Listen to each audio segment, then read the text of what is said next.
Hi everyone, this is Leighton Belden. I'll be presenting a robotic appendectomy that I did for a young female who had perforated appendicitis and then came to me for an interval appy. So I decided to do this robotically. I feel like the interval appies can always be challenging, and this one looked retrocecal, so I did it robotically instead of lap. I was happy to kind of originally get in and see that I could see the appendix laying there.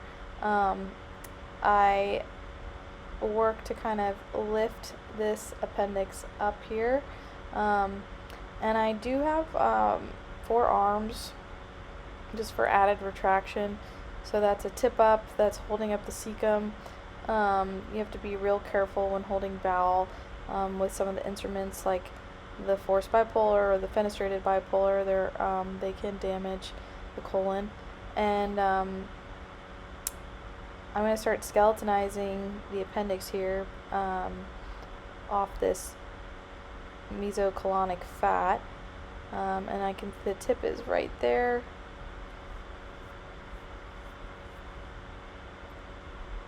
So just mobilizing that so I can get the entire thing up and out of the retroperitoneum.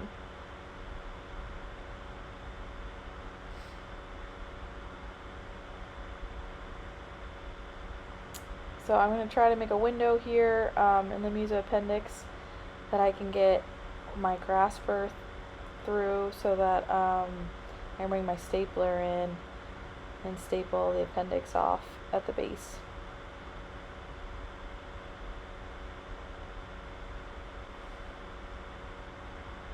I ended up switching here to like a Maryland because it's a little more delicate, and I thought I'd be able to get a window a little bit better.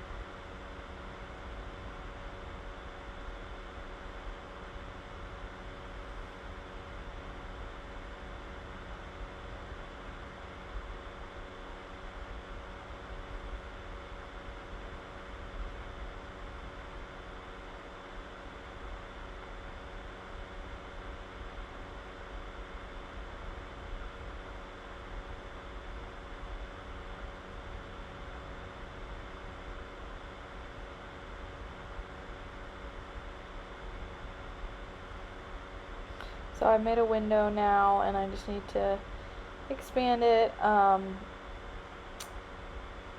going to go like the entire length of the appendix because I feel like it's giving it to me.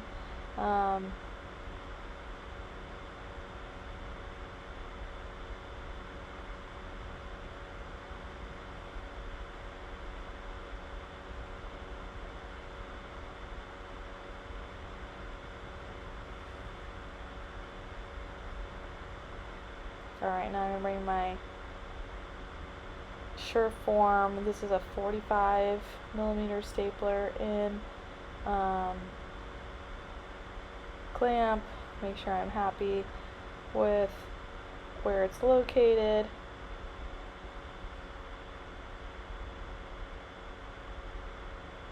And then I typically will use a white load on the mesoappendix.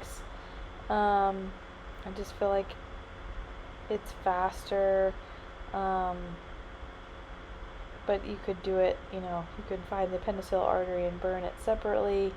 You could tie it off, but I like the staple line here, especially when it's broad and there's a lot of inflammation. And then there's a little bit of blood here, so I bring in a Raytech just to sop it all up and look at it and make sure that I'm happy with the hemostasis.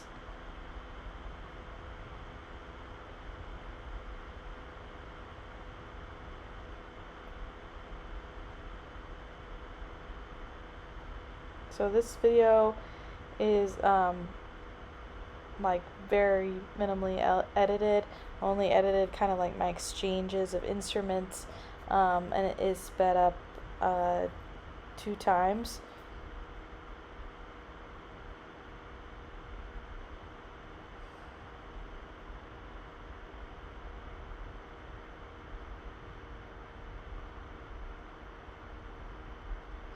So I frequently put a Raytech in the belly for my robotic cases, instead of using like a suction irrigator. It's cheaper, and I like it.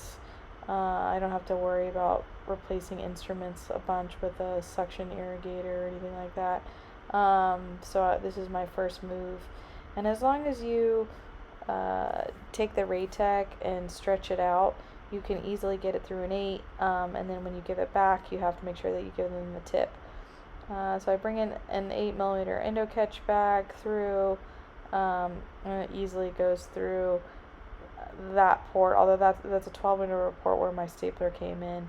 I am excited to use the 8mm robotic staplers that are coming out soon. I think they'll be a great case for example, for this one, where a smaller staple width would be okay, and then I don't have to make a bigger incision and close. So thank you for watching.